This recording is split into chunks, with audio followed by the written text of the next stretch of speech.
तो हेलो बच्चों, मैं आपके लिए लेकर आया हूँ क्वेश्चंस। ये अपने पास जो क्वेश्चंस है वो रिलेट कर रहा है कनकेव मिरर से, और कनकेव मिरर की सारी बातें मैंने वीडियो में डाल रखा है।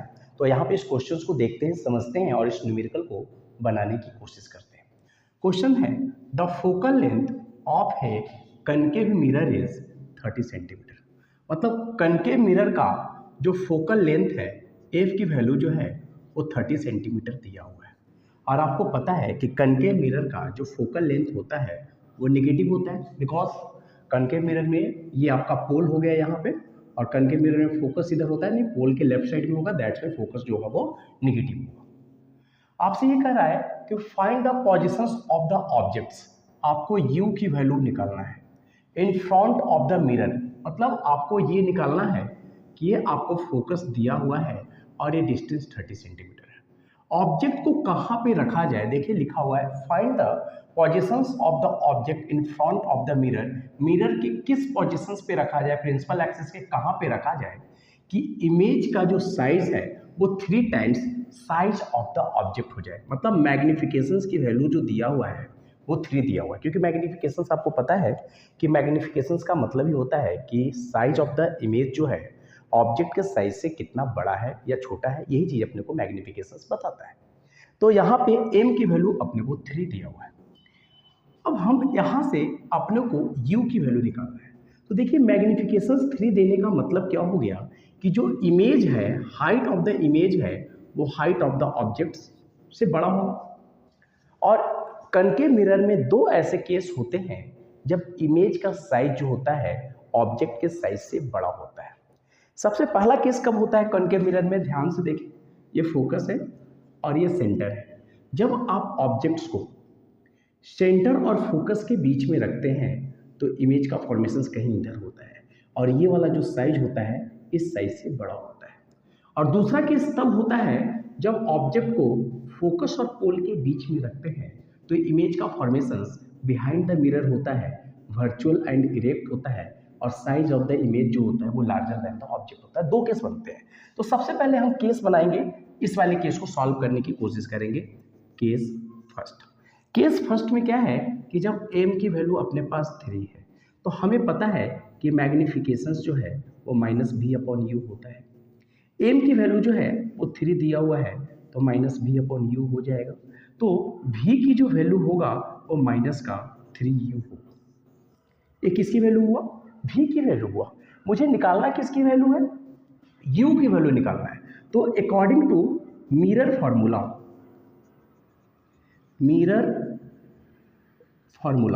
क्या होता है, 1/v + 1/u = 1/r। देखिए v की वैल्यू आपको दिया हुआ है, अभी हमने सॉल्व किया -3u, तो इसे लिख लेंगे -3u + 1/u = 1/, f की वैल्यू कितना दिया हुआ है -30। यहाँ से हम u की वैल्यू को निकालने की कोशिश करेंगे। ये देखिए माइनस यहाँ पे नीचे है, तो हम कोशिश करते हैं कि इसको हम ऊपर लिख दें, या इस टर्म को हम ऐसे भी लिख सकते हैं। इससे भी रिजल्ट पे कोई फर्क नहीं पड़ेगा। मैंने क्या किया कि इसको इधर ले आया और इसको इधर कर दिया। यहाँ से एलसीएम लेंगे, एलसीएम कितना आएगा 3u आएगा, u से 3u को डिवाइड करेंगे 3 आएगा, और 3 से 1 को मल्टीप्लाई करेंगे अगेन 3 आएगा, माइनस 3u से 3u को डिवाइड करेंगे 1 आएगा, और 1 से 1 को मल्टीप्लाई करेंगे 1 ही आएगा, इक्वल टू -30। तो आप गौर से देखें, फिर यहाँ पे हम लोग चलते हैं, इस स्टेप में अभी बना रहे हैं।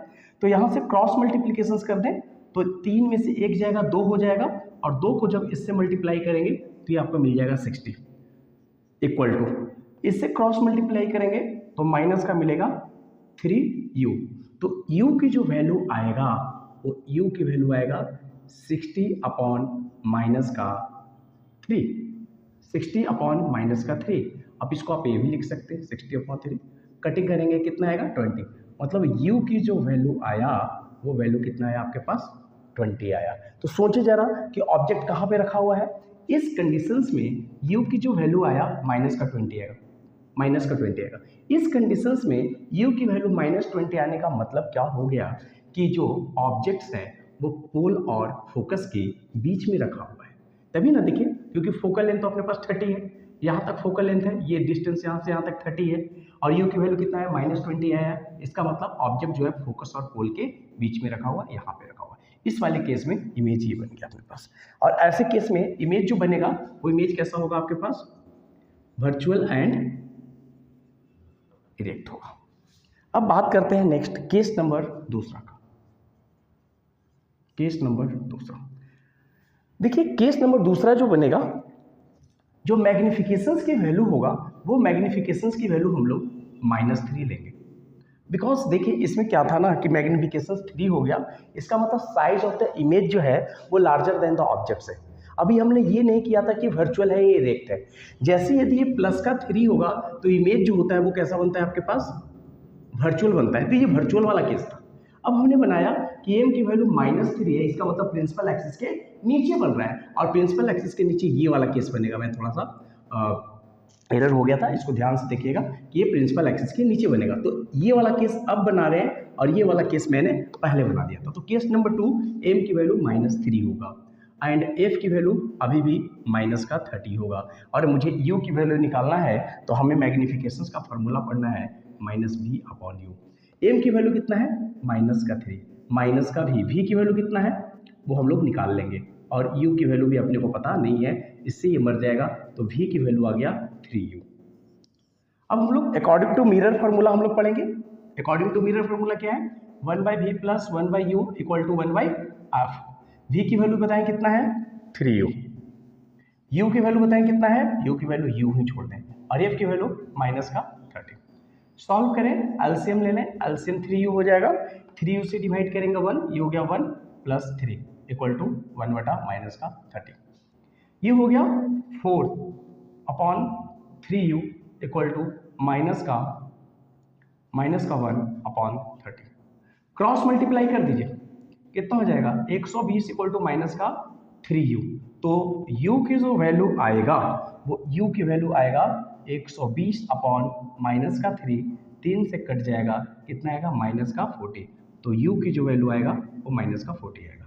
अब देखिए मैंने पहले ही बताया था कि ये आपके पास 30 सेंटीमीटर फोकस है और ये इसका ट्वाइस होता है, ये आपका रेडियस ऑफ कर्वेचर है।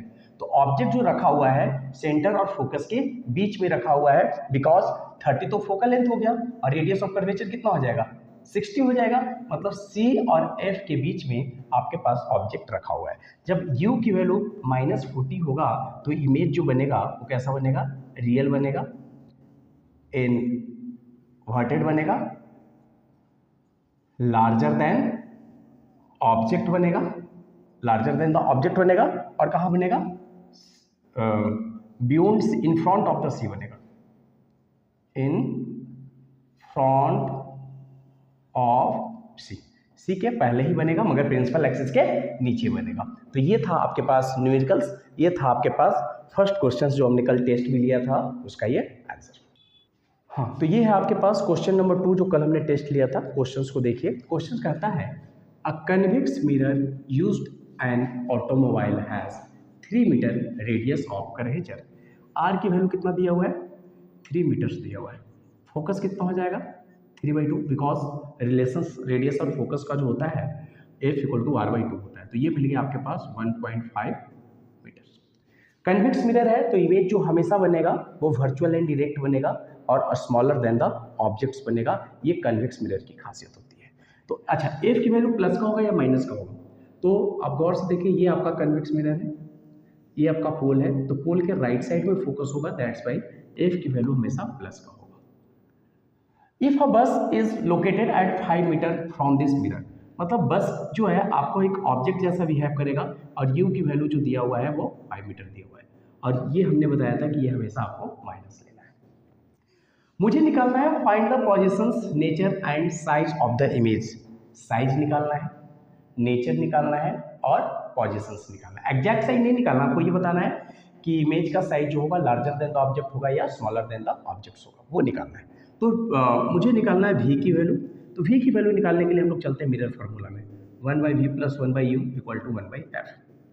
1/v प्लस u की वैल्यू क्या होगा, u की वैल्यू देखें, u की वैल्यू -5 है, -5 है। तो ये -5 लगाने के लिए हम लोग ये कर लेंगे। और 1/f है, फोकल लेंथ कितना है अपने पास 1.5 है। इसको सॉल्व कर लिया जाएगा हम लोग। तो अभी सॉल्व करते हैं, उससे पहले हम लोग एलसीएम क्यों लें, सीधा कर लेते हैं कि 1/v इक्वल टू हो जाएगा 1.5 प्लस 1/5। आप ऐसा कर सकते हो, यहाँ से डेसिमल हटा करके यहाँ 0 लगा सकते हो, कोई दिक्कत इसमें नहीं है। तो एलसीएम कितना आ जाएगा, यहाँ से एलसीएम हो गया 15, डिवाइड किया 1 और 1 से 10 को मल्टीप्लाई किया 10, इससे डिवाइड किया 3 को ऊपर कर दिया ये 13, यानी 13/15। 13 तो v की जो वैल्यू आया 1.15 मीटर आया। मतलब कहने का अर्थ ये हुआ कि ध्यान से देखिए कि ये आपके पास रेडियस ऑफ कर्वेचर था कितना 3 था, और ये आपके पास फोकल लेंथ है 1.5। तो इमेज जो बन रहा है इनके और इनके बीच में बन रहा है, और हमने ऐसा ही बताया है कि कन्वेक्स मिरर जब रहेगा तो इमेज का फॉर्मेशन जो होगा वो फोकस और पोल के बीच में ही होगा। साइज कैसा होगा, स्मॉलर देन द ऑब्जेक्ट होगा। तो उसको निकालते हैं, पहले निकालना पड़ेगा। तो m की वैल्यू क्या होता है formula, -v/u minus what is the value of v 1.15 and what is the value of u, where is the u, minus का 5। इससे ये कट जाएगा, इसको सॉल्व कीजिए। इसको जब सॉल्व कीजिएगा तो ये वैल्यू आएगा आपके पास 0.23। इसको सॉल्व कीजिएगा तो वैल्यू कितना आएगा 0.23 आएगा। अब देखिए मैंने आपको बताया था मैग्निफिकेशन में कि m की वैल्यू 1 से यदि छोटा आता है, इसका मतलब इमेज का जो साइज होगा वो स्मॉलर देन द ऑब्जेक्ट होगा। अब ये देखिए 0.23 जो है वो 1 से छोटा है, दैट्स वाई मैग्निफिकेशन आपके पास 0.23 है। इसका मतलब इमेज जो है, image is smaller than the object. Image जो होगा वो स्मॉलर देन द ऑब्जेक्ट्स होगा। तो अपने पास पोजीशंस भी मिल गया, साइज भी मिल गया। नेचर के बारे में बात करते हैं तो मिरर आपके पास कन्वेक्स है, तो कन्वेक्स मिरर में हमेशा इमेज का जो नेचर होगा वो कैसा होगा, वर्चुअल एंड इरेक्ट होगा। ठीक है, आपके पास question number 3, write all characteristics of image formations in a concave mirror. Concave mirror में इमेज फॉर्मेशंस जितने भी टाइप्स के होते हैं उसके बारे में आपको ब्रीफ आइडियाज़ देना है। उसका नेचर क्या क्या होगा, ऑब्जेक्ट को कहाँ पे रखेंगे, इमेज का फॉर्मेशंस कहाँ पे होगा, उसका इमेज रियल होगा, इन्वर्टेड होगा, वर्चुअल होगा, इरेक्ट होगा, क्या होगा उसके बारे में लिखना है। तो सबसे पहले हम बता दें कि कनकेव मिरर में टोटल 6 केस होते हैं जहाँ पे ऑब्जेक्ट को रखा जाता है। सबसे पहला केस जो होता है, ऑब्जेक्ट को हम इन्फिनिटी पे रखते हैं। दूसरा beyond the centre of the curvature रखते हैं। तीसरा सेंटर पे रखते हैं, एट द सेंटर पे रखते हैं। और चौथा जो है सेंटर एंड फोकस के बीच में रखते हैं, बिटवीन लिखने का मतलब ये हो गया। पांचवा है फोकस रखेंगे, और छठा क्या होगा, बिटवीन पोल एंड फोकस रखेंगे। यही 6 केस होगा, और 6 केस में इमेज कैसा बनेगा तो हम फटाफट आपको बनाते चल रहे हैं और देखते चलिए। ये आपके पास कनकेव मिरर है। जब ऑब्जेक्ट इन्फिनिटी पे होगा तो रेज जो आएगा वो प्रिंसिपल एक्सिस के पैरेलल आएगा, या फोकस हो गया और सेंटर हो गया और फोकस से निकल जाएगा, फोकस से निकल जाएगा। तो इमेज का जो फॉर्मेशन होगा वो कहाँ पे होगा, एट फोकस पे होगा, या इसी को हम लोग बोलते हैं फोकल प्लेन। जैसे मान लीजिए कि आपको फोकस नहीं पता है तो किसी न किसी स्क्रीन पे आप उस इमेज को लेने की कोशिश करेंगे। जिस स्क्रीन पे इमेज को लेंगे उसी को हम लोग बोलते हैं फोकल प्लेन बोलते हैं। तो फोकस पे बनेगा, कैसा बनेगा तो देखिए मिरर के लेफ्ट साइड में ही बन रहा है, दैट्स वाई रियल बनेगा। और रियल इमेज जितने होते हैं वो सारे के सारे कैसे होते हैं, इन्वर्टेड होते हैं। जब आप फोकल प्लेन पे जब लीजिएगा ना इमेज को स्क्रीन पे तो इमेज ऐसा बनेगा, नीचे की ओर दिखाई पड़ेगा। और एक्सट्रीमली डिमिनिश्ड, या इसको हम लोग पॉइंट साइज भी बोला जा सकता है। तो ये था आपके पास पहला केस। केस नंबर दूसरा ये है कि ऑब्जेक्ट्स को, ये आपका फोकस है, ये सेंटर है, सेंटर के पीछे रखेंगे। यहाँ पे देखिए लिखा हुआ है beyond the centre of curvature, centre of curvature के पीछे। तो रूल्स तो आपको बताया हुआ है इमेज फॉर्मेशंस का। तो पहला रूल्स लगा दीजिए कि प्रिंसिपल एक्सिस के पैरेलल जाएगा और फोकस से निकल जाएगा। और दूसरा रूल्स अगेन लगा दीजिए कि फोकस से जाएगा और प्रिंसिपल एक्सिस के पैरेलल निकल जाएगा। तो कहाँ पे बना इमेज का फॉर्मेशंस, देखिए इमेज का फॉर्मेशंस कहाँ पे बना, पहले फोकस पे बना था, इस पर सेंटर और फोकस के बीच में बना है। तो इसीलिए इमेज का जो फॉर्मेशंस होगा बिटवीन फोकस एंड सेंटर होगा। साइज ऑफ द इमेज के बारे में बात करेंगे तो साइज जो होगा अगेन अभी भी स्मॉलर देन द ऑब्जेक्ट ही होगा। ये साइज बड़ा होगा ऑब्जेक्ट का और ये साइज छोटा होगा। और देखिए प्रिंसिपल एक्सिस के नीचे बना है इसलिए इन्वर्टेड होगा, और इन्वर्टेड इमेज कैसे होते हैं, रियल होते हैं। चलते हैं हम आपके पास थर्ड वाले केस के पास। सारे इमेज को हम आपको क्लियरेंस करते चलेंगे। थर्ड वाला इमेज है at the centre of the curvature. ये आपके पास कनकेव मिरर है, ये आपके पास फोकस है, ये आपके पास सेंटर है। ऑब्जेक्ट सेंटर पे रखा हुआ है, तो सेंटर पे रखा हुआ है तो रूल्स लगा दीजिए, प्रिंसिपल एक्सिस के पैरेलल जाएगा तो फोकस से निकल जाएगा, और दूसरा ये फोकस से जाएगा तो प्रिंसिपल एक्सिस के पैरेलल निकल जाएगा। इमेज कहाँ पे बना? अगेन सेंटर पे ही बना। देखिए, तो जब ऑब्जेक्ट सेंटर पे रखा रहेगा तो इमेज का फॉर्मेशन कहाँ पे बनेगा? सेंटर पे ही होगा। और प्रिंसिपल एक्सिस के नीचे होने का मतलब क्या हो गया? इन्वर्टेड होगा। और जो इमेज इन्वर्टेड होते हैं वो कैसे होते हैं? रियल होते हैं। साइज के बारे में बात करें तो साइज ऑफ द ऑब्जेक्ट जो होगा वो साइज ऑफ द इमेज जो होगा साइज ऑफ द ऑब्जेक्ट के बराबर होगा। नेक्स्ट चलते हैं हम लोग,